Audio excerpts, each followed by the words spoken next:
आज़ाद कश्मीर के इंतखाबात का दूसरा मरहला मुजफ्फराबाद डिवीजन में पोलिंग आज होगी। इंतखाबी सामान की तरसील मुकम्मल। मुजफ्फराबाद डिवीजन के 3 अजला मुजफ्फराबाद, नीलम और जिला जेहलम वैली के 9 हलकों में वोटिंग होगी। 8,90,621 रजिस्टर्ड वोटर हक राय दही का इस्तेमाल करेंगे। 1,483 पोलिंग स्टेशन कायम। महाजरीन की 12 नशिस्तों के लिए पोलिंग होगी। जम्मू और वैली की 6 नशिस्तों पर कश्मीरी महाजरीन वोट का हक इस्तेमाल करेंगे। कराची, लाहौर, पेशावर समेत मुल्क के मुख्तलिफ अजला में मुकीम महाजरीन वोट कास्ट करेंगे। पीटीआई का बायकॉट, नून लीग, पीपल्स पार्टी, आईपीपी दीगर जमातें मैदान में है। सेक्रेटरी इलेक्शन कमीशन आजाद कश्मीर राजा शकील का कहना है मुजफ्फराबाद में हालात पुरअमन है। रैपिड रिस्पांस फोर्स भी जरूरत पड़ने पर मौजूद होगी। उम्मीद है अच्छा टर्नआउट होगा।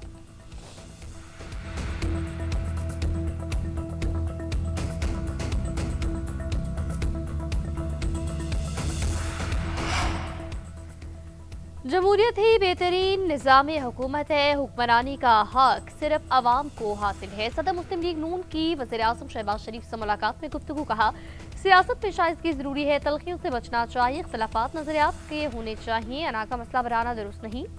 वज़ीर आज़म ने कहा इत्तेहादियों के तहफ़्फ़ुज़ात हमेशा दूर के मसाइल बातचीत से हल होते हैं। पाकिस्तान खित्ते में भी अमन के लिए कोशिशें जारी रखेगा। रावट में होने वाली मुलाकात में वज़ीर आला पंजाब और नायब वज़ीर आज़म की भी शिरकत। मुल्क की मजमूई और सियासी सूरत-ए-हाल पर तफसीली तबादला ख्याल। मीटिंग के दौरान पंजाब के तरक्याती मंसूबों और आज़ाद कश्मीर के इंतखाबात से मुतल्लिक भी उमूर ज़ेर बहस आए।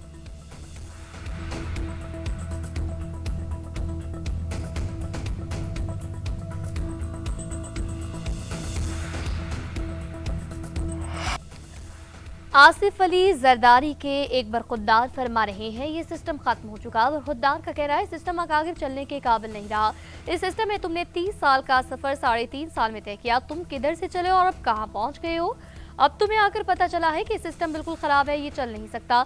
वज़ीर आज़म के मशीर राना सनाउल्लाह की मोहसिन नकवी पर तनकीद। कहा ये पार्लियामानी जमहूरी निज़ाम कायदे आज़म ने दिया, पाकिस्तान सियासी जदोजहद के नतीजे में हासिल किया गया, ये सबको मालूम होना चाहिए।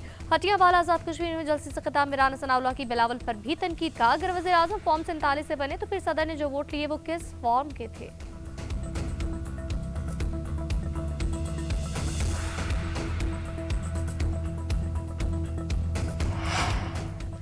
सिस्टम मजबूत करना या बुनियादी तब्दीली लानी है तो इसका फॉर्म पार्लियामेंट है। मोहसिन नकवी अपनी तजवीज़ ताजरों के बजाय आईनी फॉर्म के सामने रखें तो ज्यादा पज़राए मिले। वज़ीर दिफा ख्वाजा आसिफ का सोशल मीडिया पर बयान। कहा मोहसिन नकवी खुद एक पावर हाउस है, सिस्टम में तब्दीली का आगाज अपनी वजारत से करें। नेशनल एक्शन प्लान के 13 में से 12 नकात का ताल्लुक वजारत दाखिला से है कि जिन पर अमल दरामद नहीं हुआ। नकवी साहब इन नकात पर अमल दरामद को यकीनी बनाए। मोहसिन नकवी काबीना के नहायत अहम और मोतबर रुकन है, लेकिन काबीना और पार्लियामेंट के इजलास कभी कभार अटेंड करते हैं। नकवी साहब इस निज़ाम के इंतहाई ताकतवर उहदों पर 3.5 साल से फाइज अगर वो चाहते तो इस अरसे में पेशरफ कर सकते थे। चले देर आए दुरुस्त आए।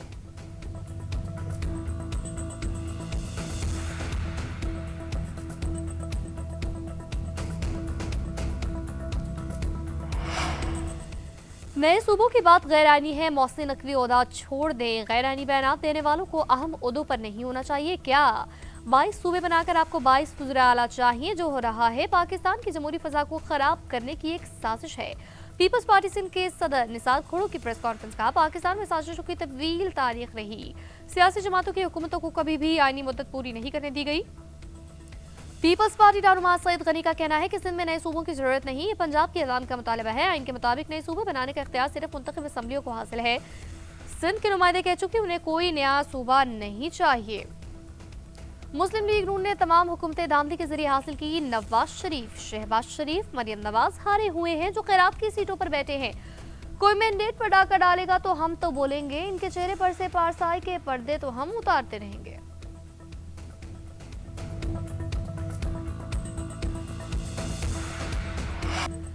पाक फौज और पीपल लिबरेशन आर्मी खत्ते में अमन इस्तेहकाम मुश्तरका तस्वीराती मफादात के तहफ़्फ़ुज़ के लिए हकीकी शराकतदार हैं। दोनों अफवाज के दरमियान बाहमी एतमाद का रिश्ता है। पाकिस्तान और चीन की दोस्ती आजमूदा, मजबूत और वक्त की हर कसौटी पर हमेशा पूरी उतरी है। फील्ड मार्शल सैयद आसिम मुनीर का GHQ में पीपल लिबरेशन आर्मी के क़याम की 99वीं सालगिरह की तकरीब से खिताब। फील्ड मार्शल की चीनी क़यादत और अवाम को मुबारकबाद। चीन के दिफा, कौमी तरक्की, आलमी अमन के लिए पीपल लिबरेशन आर्मी की खिदमत को खराज तहसीन पेश किया। चीनी सफ़ीर जियांग जाय डोंग की बतौर मेहमान खुसूसी शिरकत। चीन के दिफाई अताशी मेजर जनरल वांग योंग और चीनी सफारतखाने के हुकाम की भी शिरकत। पाकिस्तान की तीनों मुसल्लह अफवाज के सीनियर अफसरान भी मौजूद थे। फील्ड मार्शल सैयद आसिम मुनीर ने मुअज़्ज़ज़ मेहमानों का खैर मकदम किया। चीनी सफ़ीर ने दहशतगर्दी के खिलाफ जंग में पाकिस्तान की मुसल्लह अफ़वाज की कुर्बानी को सराहा। पाकिस्तान की गैर मुतज़लज़ल हिमायत और दो तरफ़ा शराकतदारी को मज़ीद मजबूत बनाने के अज़्म का यादा।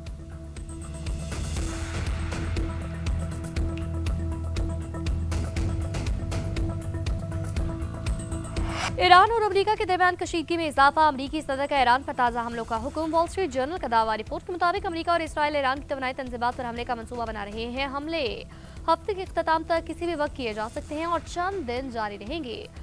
हमलों का मकसद ईरान को मुज़ाकरात की मेज पर वापस आने पर मजबूर करना है। पेंटागन ने ईरान पर मुमकिना हमलों पर तबसरे से इनकार कर दिया। तर्जुमान का कहना है कि सदर ट्रंप के फैसले से पहले अहदाफ पर बात नहीं करेंगे।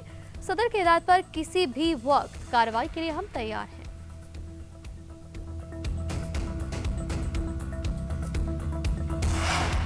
ईरान पर भरपूर फौजी हमलों की मंसूबाबंदी कर रहे हैं। भरपूर हमलों से क़यामत पसंद बदतरीज कमजोर होंगे। हमारा मकसद ईरान को तैयार डालने पर मजबूर करना है। एक वक्त आएगा वो खुद बोलेंगे कि अब हम मजीद बर्दाश्त नहीं कर सकते।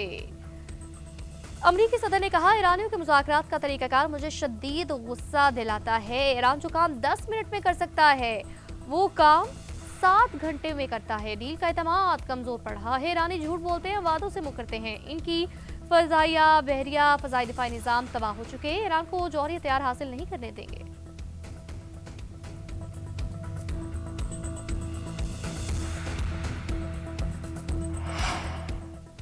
सिक्योरिटी फोर्सेस की केपी और बलूचिस्तान में मुख्तलिफ कार्रवाइयां। 12 दहशतगर्द हलाक कर दिए गए। ISPR के मुताबिक शुमाली वजीरिस्तान के इलाके रिजवी में खुफिया इतलात पर ऑपरेशन 32-5 खारिज हलाक। फायरिंग के तबादले में मेजर हाफिज एहसान इलाही शहीद ऑफिसर ने दस्तों की क़यादत के दौरान बहादुरी से लड़ते हुए जाम शहादत नोश किया। 34 साला मेजर एहसान इलाही का ताल्लुक मियां वाली से था। बलूचिस्तान के जिला नौशगही में फोर्सेस ने ऑपरेशन किया। 7 दहशतगर्द मारे गए। हलाक होने वालों में खुदकुश हमलावर भी शामिल। वज़ीर आज़म वफाकी वज़ीर दाखिला की जानिब से सिक्योरिटी फोर्सेस को खराज तहसीन।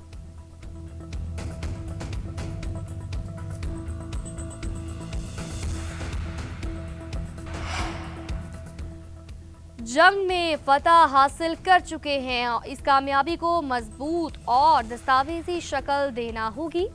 ईरानी पार्लियामान के स्पीकर बाकिर कालिबाफ का कहना है, हमें रोशन मुस्तकबिल की उम्मीद और बेहतर आने वाले वक्त के विजन के साथ आगे बढ़ना होगा। मजबूत ईरान के लिए क़यादत में इत्तेहाद कायम रखना जरूरी है। ईरानी फौज का कहना है, अजारत करके भागने का दौर खत्म हो चुका है और गलत अंदाजे लगाकर की जाने वाली किसी भी कार्रवाई के नताइज को भुगतना होगा। अमेरिका और इसके किराए के सिपाहियों को अंदाजा हो गया कि उनके फौजी सामान में कफन शामिल होना लाजिम है। हम पर हमला हुआ तो और ममालिक और इसराइल में तबाही ढांचे को निशाना बनाया जाएगा। ईरान की अमरीकी हमलों में मुआवनत पर सख्त नताइज की धमकी। ईरानी वज़ीर ख़ारजा अब्बास अराग़ची का बरतानवी हम मनसब से टेलीफोनिक राबिता। दोनों रहनुमाओं ने इलाकाई और आलमी सूरत हाल पर तफसीली बातचीत की। ईरानी वज़ारत ख़ारजा के मुताबिक अब्बास अराग़ची ने ईरान पर मुमकिना हमले में बरतानवी ताउन को नाकाबिल कबूल करार दिया।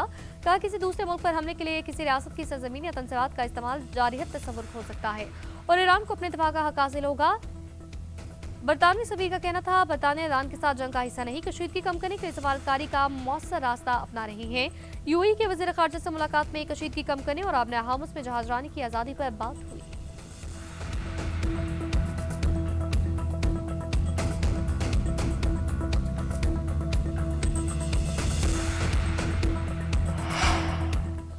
ओमान के करीब एक और ऑयल टैंकर के करीब धमाके की इतलात। बरतानवी मैरीटाइम ट्रेड ऑपरेशंस के मुताबिक टैंकर को नामालूम सम से आने वाले प्रोजेक्टाइल ने निशाना बनाया। इंजन रूम को नुकसान पहुंचाने के बाइस जहाज नाकारा हुआ। ईरानी अथॉरिटीज का अमरीकी फौज पर आमदोरफ्त को खतरे में डालने का इल्जाम। हुक्काम का कहना है, अमरीकी अफवाज के मुसलसल जाने आने इकदाम के बाद जहाज रानी मुमकिन नहीं रही। मशरिक़ वस्ता में इस्तेहकाम के बहाल होने के बाद तमाम दरख्वास्तों का जायजा लिया जाएगा। जहाजरानी के इजाजतनामे मरहलावार जारी किए जाएंगे। सेंटकॉम ने ईरानी कंट्रोल के दावे को मुस्तरद किया। सेंटकॉम का कहना है, आपने हमस तजारती जहाजों की आमदोरफ्त के लिए खुली है। अब तक 20 जहाजों का रुख मोड़ा और 2 को नाकारा बनाया। इंसानी इमदाद ले जाने वाले 30 जहाजों को इजाजत दी।